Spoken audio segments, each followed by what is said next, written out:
Welcome back, sparklers, to another sparkly episode of Ignite Your Spark.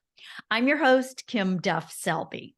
And I like to bring you people who have gifts to share that are not always in the mainstream of life. I like to introduce you to new ways of being, new ways of thinking, new people to help you ignite your spark on your path to becoming the most joyful version of yourself. Today, my guest is Rebecca Dawson. She is an international consultant, speaker, and author. And here's the fun part. She has been channeling since a spontaneous event at the age of 18. And we'll go into how she channels and how hers is different from other people with whom I have spoken on the podcast. She delivers wisdom and teachings from multiple aspects of source, including Masters Serapis Bay, I don't know if I said that correctly, Saint Germain, and Kuthumi. So I'm not sure if I'm saying all the names of those people, but she has worked and collaborated in many fields: natural medicine, I love that, business, education, and new technologies, and is becoming recognized as a teacher of teachers. And she works specifically with people in the field of new energy. Rebecca has facilitated over 2,000 channeled sessions, conducted dozens of workshops, seminars, and retreats all over the world. She is the author of 4 books. We'll go into that as well. She lives in Australia, but she is talking to us from the US today. Thank you so much, Rebecca, for being here, and welcome to Ignite Your Spark. Thank you so much for having me, Kim. I'm super delighted to be here with you, and I can't wait to see what we create together in this conversation. Yes, for those of you listening, I generally do not ever have prepared questions for my guests. I read about them, I study them, I listen to things that they've been on, but I prefer a more organic conversation, as if we are sitting having a cup of tea or a beverage of our choice and just chatting, because I am fascinated, especially by Rebecca and her channeling. Before we get into that, Rebecca, how do you ignite your spark? Oh, I love this because I think that's a way of being and a way of living. And for me, and what the channel content I bring through, we talk a lot about how joy and curiosity and not knowing is that spark for life. It's what propels us into evolution, and it's also what enables us to thrive. So for me, traveling, asking questions, discovering new things, and being deeply curious about things that are happening every day. That's what brings me joy. I particularly like that because I also feel that same way for all of the things that you mentioned. What I like about that is very open ended. It's not one thing that ignites your spark, because in reflecting back on my past guests and on my own queries into what ignites my spark, a lot of times I think it is dancing or meditating or yoga, and that's true. But I love the open endedness of experiencing joy, going out, asking questions. That's that is really eye-opening. And I think that is really helpful and will hopefully resonate with many people listening, that it doesn't have to be one thing, especially those of us who have that OCD kind of, I have to do this that way and this that way. I'm a recovering OCD person. And this is an opportunity to question. I just love that. I'm sorry, not about me, not about me. Do you want to share with us this spontaneous event that led to channeling? Sure, and I love that you said that because I'm a Virgo and a recovering list writer as well. And the core part of what we teach and share with people is how to move out of the ego and mind and into our creative nature as representatives of source consciousness, and that's all about being open-ended, Mm. because we always say that consciousness itself has no destination in mind. It's only our minds and our egos that have a destination in mind. So, spontaneous event, yes, that's how it all actually began too. And funnily enough, no one has ever really succinctly pointed that out like you have just then. So, I thank you for that. that brings a smile to my face. So yes, spontaneous event. I was 18. I'd always had, capacities to see and feel and hear. I could see energy fields from a young age, and spoke to relatives that had passed over, and could see into the body and all of that sort of thing. But the channeling was not really part of the plan. I don't think anyone really plans to be a channeler. It's not really encouraged as a great career path. Uh, No, it's not on the curriculum in most colleges or universities. well, if it is on a curriculum somewhere, I'll be fascinated. Maybe it is here in the US, but certainly in Australia, and 25, 30 years ago, it was not something you could talk about even outside very closed circles. So that experience for me was me being very interested while I was at university. I had a bit of an obsession with ancient Egypt through some dreams and some memories that I feel that I had, and I had found this old packet of ancient Egyptian tarot cards in a shop, and I took them home with me and just started playing with them. And I was just mucking around, and I had a couple of people come over, and I would try and practice what I had learnt. And probably my second or third time that I did that, suddenly what I was saying to them, my voice changed, my head felt very expanded. I call it like the marshmallow man effect. I felt very big, and I was there for an hour talking about this person's past life history and why things were the way that they were, and what they could really reclaim for themselves. And it was a total surprise to me. That wasn't difficult. That was very easy. What was difficult was the adjustment, the life adjustment after that happened, to try and make sense of it and figure out what all of this meant and why it was happening. Yeah, because that is unusual, obviously. I just love people's origin stories. I think it's fascinating. The fact you just sort of brushed over the fact, oh, yes, I could see energies and I spoke to, dead people, blah, blah. Well, I always wanted that, even though I grew up with all those knowledge that, oh, yeah, there's life after life. And there are relatives. I just was always so envious, even as a young child, when I would go to the spiritualist community with my parents, with my mom. And I would be like, you can do that. I can't do that. I realize that we all can. And some of us probably just have a block in front of us, but you were obviously so open to, and you were chosen because you were probably so open, I guess. Well, I was open, but I feel that again, it was my curiosity about it that enabled me not to dismiss it. So I used to go, even when I was a young child at school, primary school, what you call elementary school here, I think. I used to hang out in the libraries at lunchtime and try and find books that would explain this sort of thing. So I used to try and find the section, on unexplained mysteries or psychic phenomena. And I can tell you that in Catholic school libraries, there's not a lot of content there. So I ended up going to state libraries and things like that to try and find out more. And then I came across the Theosophical Society. They had a library in our small city in Australia, and I was able to find out a little bit more through that. So again, it was my curiosity that kept it alive for me when I was a child, I feel. And I was quite lucky that I had parents that didn't dismiss it completely, but just kind of said, oh, that's interesting. You are lucky. You're fortunate. And this is not at all, I know, where the conversation is meant to go or going, whatever. But when you talk about Catholicism, what is so funny to me is that they revere Jesus. I believe in Jesus. I believe he was a great teacher and a master.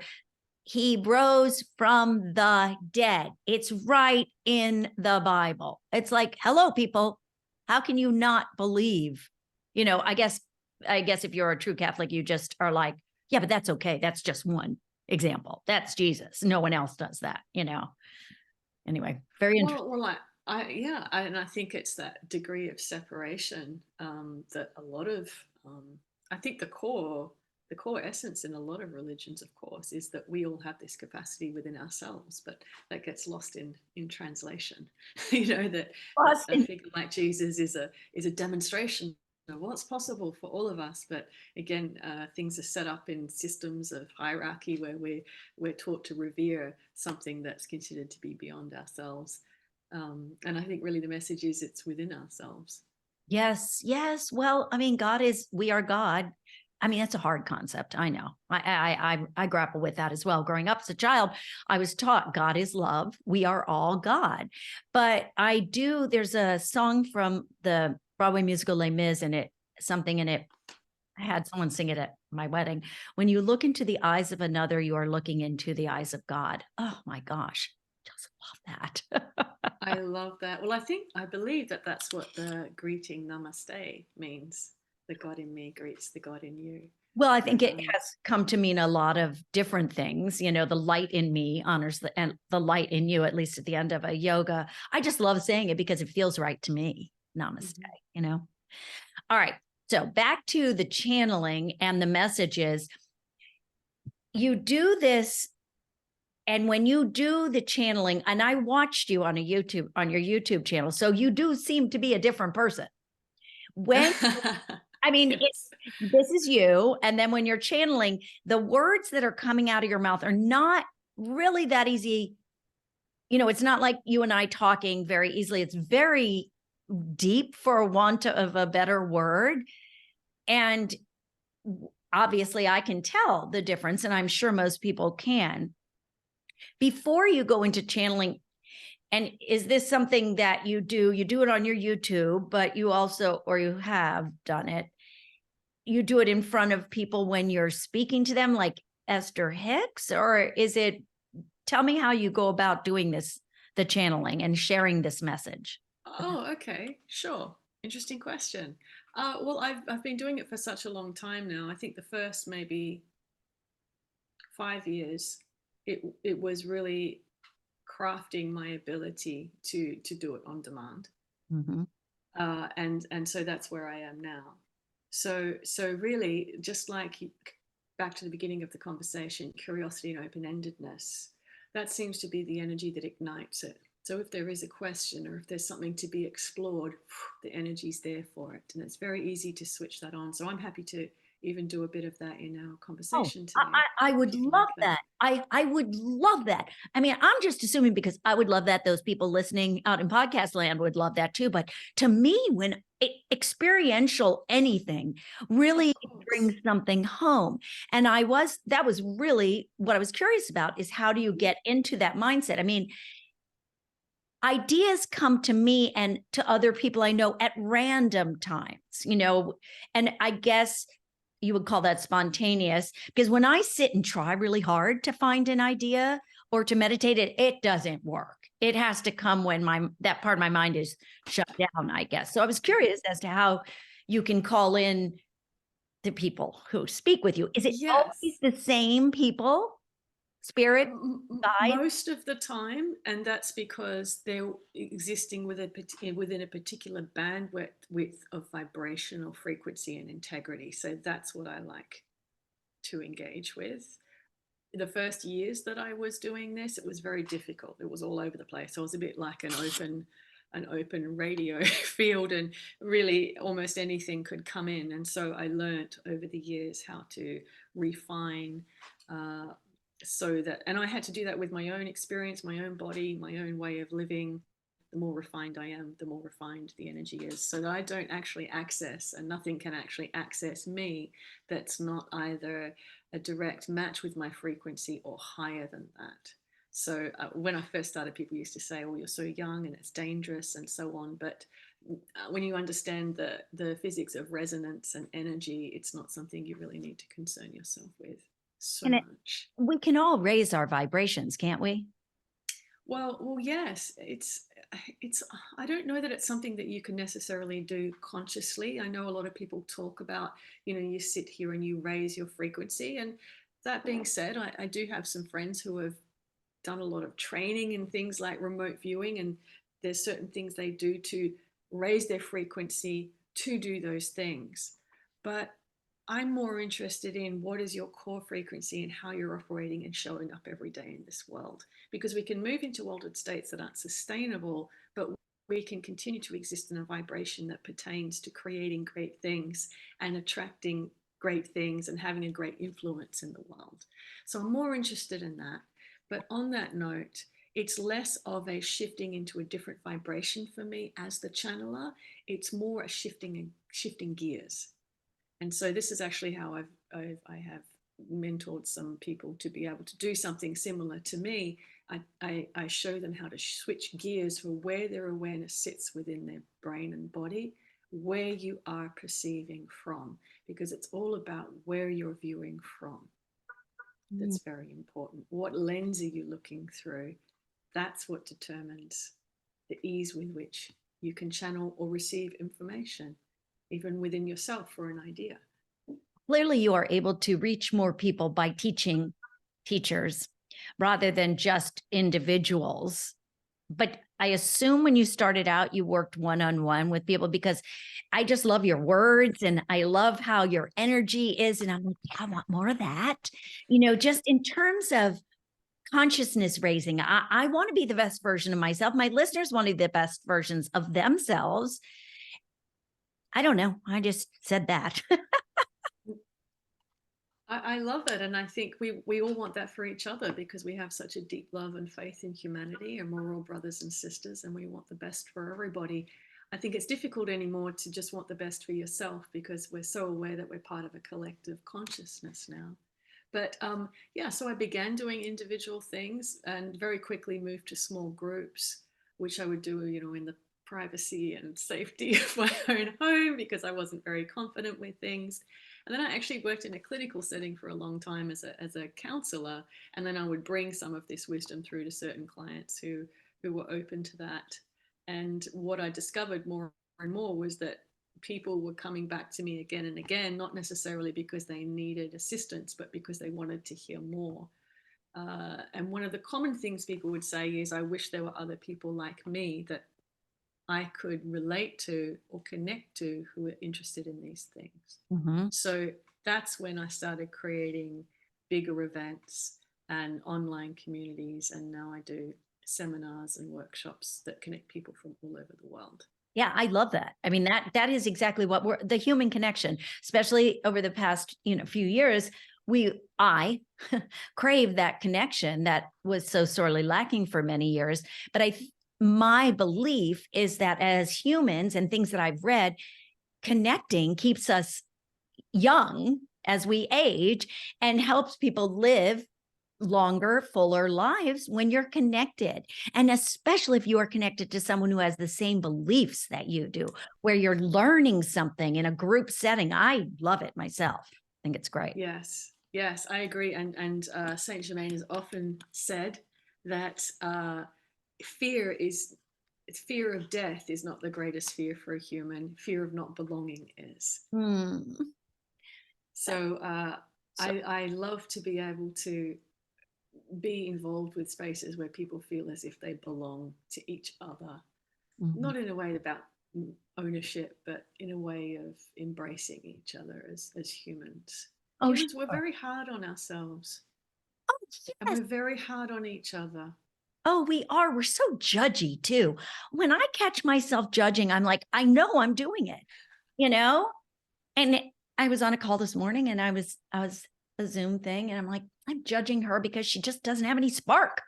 And, you know, she's not a fun person. I like fun people. But all right, back to the channeling. One question I do have is, you are cognizant the entire time you're channeling. Are you Yes. aware and So you remember what you've said? largely, so I'm what you would call a conscious channel. So I don't get knocked out or anything like that. I'm there with it, and it's a little bit like if I was listening to a conversation in a room between two people, I would be the third person listening. So I'm listening in. But what's most interesting to me is that when the channeling's happening, I get a whole visual. It's like watching a documentary or a movie. So for example, we're speaking to an individual about something that they're experiencing, or collectively what's happening for the planet. I get a visual of what that looks like, and I'm getting to the question about what I remember, because these visuals I get are they're so involved and they're so in depth and they're so multi-dimensional that my brain can't possibly hold all of that information. So I have learned over the years to remember key aspects. I've asked to be able to remember key aspects and not remember the rest. So if I were to give you an example, say I had someone sitting in front of me who was going through a very difficult time, or someone standing up in the audience who's having a challenge, and we bring through something for them, I see this map of all of these spheres, and each one of these spheres is a different potential and possibility or history in their existence, not just from this life experience, but from others. And what we do is we zoom into them and we have a look. And then we present that piece, and then we might go over here and present that piece, which looks like a coherent map of information for the person listening. But when this first started happening, my personality would be watching and saying, but what about that? That's so important. We have to go over and talk about that part. I mean, that's amazing. And I'd say we're giving them what they need to hear right They need now. at this time to go on. Yes, I understand that there are things we are not, that would not serve us right now. Yes. Yeah. When you are Yes. handling, I would guess I would say global consciousness, how long have you been doing this, the channeling work? I'm just curious about how it's changed and shifted. Oh, how it's changed over the time. So it was more personal experiences in the beginning, and then when I was in this clinic setting, what I noticed is that there were, because I was in a big natural medicine clinic, and it was big. We had like 16 practitioners or something, and what we noticed was that there were waves of people coming in with the same symptoms, Hmm. all different ages. And because I was mapping the energy fields, because I could see them with an acupuncturist of people that were coming in, what we started to notice that the same things were happening in people's energy fields that coincided with these symptoms. So we started to map them. So I have thousands of drawings of energy fields, and that's when I started to realize, oh, something's happening here. This is not really illness per se. This is adjustment in people's energy fields and nervous systems through the shifts that are happening vibrationally on the planet and through people's expanding consciousness. So what a lot of people call ascension symptoms. Well, that's what I call it now. And that's when I realized, okay, there's something more going on here. And it was around that time, it was probably 2009, 2010, that we started to actually channel through specifically about the shift between what we would call a third dimensional reality and a fifth dimensional reality. And at that time, I had never heard of 5D. No one I knew had ever heard of 5D. What does that mean? So I really had to suspend my own beliefs to be able to bring through that content. Oh yeah, now it's the buzzword everywhere. I know, which is super exciting for me, because now it's become quite normal in a very short period of time, which is great. Very short period of time. And I've also read things that people say, oh, it's not good to go to 5D. I don't want to get into that, but I'm just going to blame every time I have like gut issues on my ascension. I'm ascending. Oh, you too? Gut issues? Yeah, me too. I mean, I know so many people with gut Yeah. issues. And it's interesting you said that, because I got a migraine the other day, and I maybe once a year, I don't know, maybe, and I had one 4 months ago, but you know what? I'm like, oh, well, that's just because I had sort of this dream that light codes were being implanted in me, or I was asking for healing. I'm like, well, that's why I had the migraine. Let's just blame it all on the supernatural and it helps me to think that way sometimes. I don't know. I can't sleep. Well, Because, you know. I think it takes the stress out of things. I think when you discover that there are so many other people that are where you are who are experiencing these things too, it takes the fear and stress out of it. I mean, you can by all means take action to relieve yourself of discomfort or have it investigated further, but it kind of reminds us that we're okay. Yeah. And I think that's what we don't experience in our health and medical systems at large, is No. you're okay. Yeah. You know. Too much fear. And especially around aging, as I reach that age where they're like, well, you have to be careful of this and you shouldn't be doing. I'm like, well, why are you planting those seeds in my brain? Because can we just say, yeah, I could be vital and young and, till my 80s and 90s? Why do you have to tell people that you should start falling apart? I don't know. Yes. And that's where, brilliant minds and consciousnesses like Bruce Lipton are on our planet to remind us that our biology is belief, and it's all about our perspective on things. Yeah. Yeah. Yeah. Okay. Would you mind channeling a little bit for my listeners before we end up? Whatever comes to you, I know the message will be what we're meant to hear. Of course. Can you give me a little bit of an indication? No, actually, we don't need an indication of time. No. Would you like to pose a question, Kim, or would you like us to just dive in and deliver something?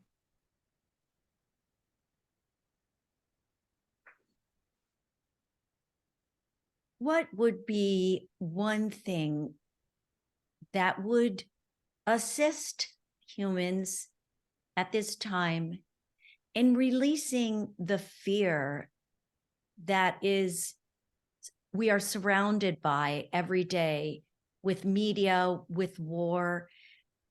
How can we raise ourselves out of fear and into more positive living, the universe?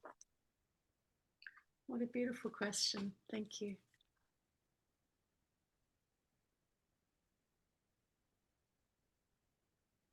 Greetings to you, Blessed One. We are with you.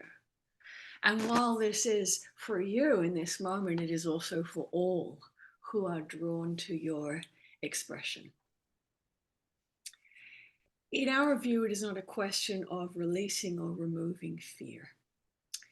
For the evolving and expanding human has the capacity to acknowledge its existence, to actually acknowledge its presence, and then gracefully and graciously choose to express something other than that. Humans have often dealt, of course, within your dualistic reality, with a perceived problem by attempting to remove it. Either attempting to remove it or attempting to balance it. What we would instead encourage on this day is the complete and utter recognition of its existence. Because humans have forgotten the art of acknowledgement and agreement. Where there is acknowledgement, there is fear on this day. There is fear on the planet, and there is fear within me. It is very powerful because your consciousness in that truth, acknowledging its existence, is actually meeting it where it is. And in that, it has nothing to move against. It has nothing to push against. It is allowed to exist without the exertion of force or friction. In this way, it enables the fear or the experience that is generating the fear to complete itself. Because if one is not entangled with it, if one is not negotiating with fear, it enables its full life cycle to come into bloom so that something else can appear in its place. What you experience on the planet at this time is a blooming of that which humanity would wish was not in existence. And yet, to fully evolve as a collective consciousness, one must be willing to embrace the totality of what is. Your world has been a dualistic reality. It will be a more multifaceted, multidimensional reality. But in order to embrace those possibilities, one must be willing to embrace duality.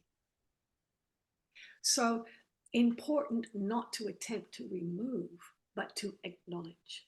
Just as you have suggested earlier, dear one, the light in me sees the light in you. You are acknowledging its existence. Because even fear, even that which you believe is darkness and negativity, is still the light playing a game of duality. I see you there. I acknowledge you exist. And then another game can begin. Perhaps a game of creation this time.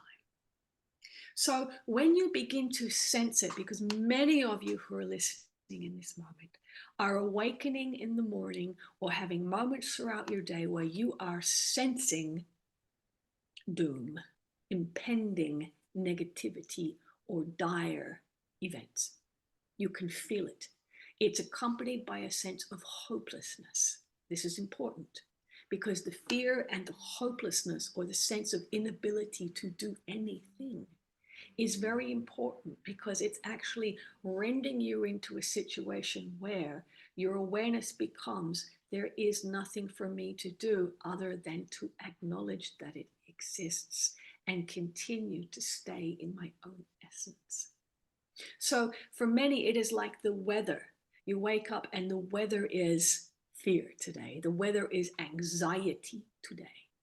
It is one thing to note the weather, dear one. It is another thing to claim it as your own.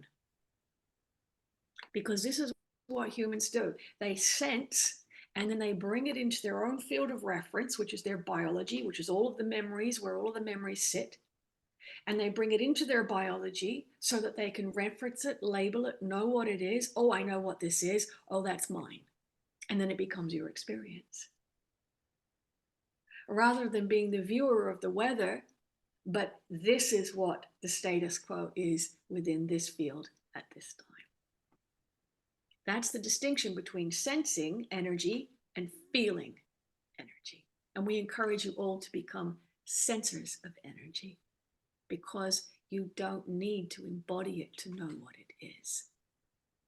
If you are listening to this, you've already had so much experience on this planet, and you're already a very developed consciousness of human. You don't need to keep experiencing the same things to know what they are. And it's the same when you detect fear, or if there is war, or if this is conflict.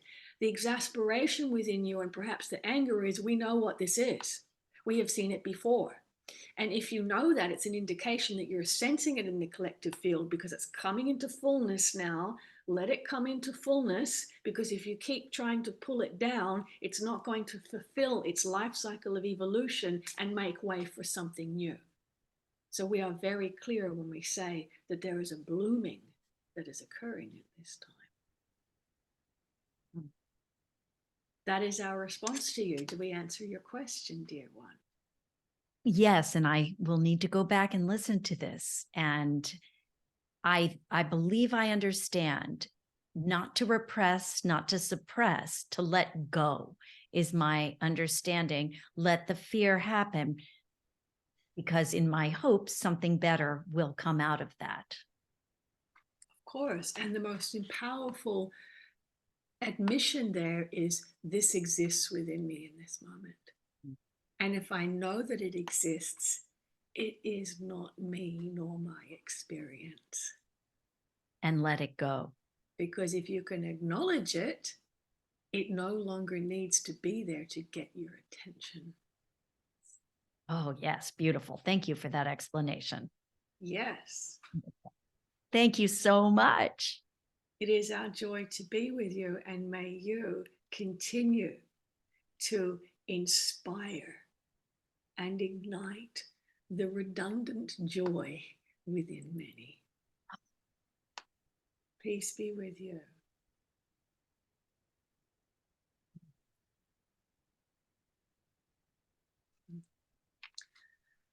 Ah. I am honored. I am moved. I have tears. That was beautiful. What a gift you just gave to me and to all those listening. A gift that we can go back and listen to time and time again. You will hear different things in it every time you hear it. It's multifaceted, like all the messages.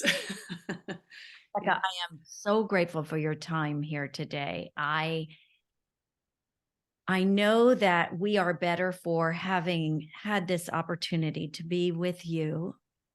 And I know that the light that you are shining through your channeled messages is something that's going to awaken the consciousness of so many. That is so clear to me. So thank you. Thank you, Kim. We're all in this together. Very true. When you look in the eyes of someone else, you are looking in the eyes of God. And that's when you look in the mirror too. Yes. Yeah. Yes. Thank you. Rebecca, where can people find you? Where would be the best place for them to go? Easiest place to find me is my website, which is just my name, RebeccaDawson.com. Super easy. I also have a YouTube channel. You can find most things on my website. Lots of free content and videos. And you can also sign up for a free meditation download by going to RebeccaDawson/meditation, or you can download a free chapter of my book Agreement on the website as well. Oh, how lovely. Thank you for your offerings. Thank you for sharing your gift. And thank you for igniting my spark. And I know my listeners too. I am blessed, totally blessed. Thank you. Thank you too.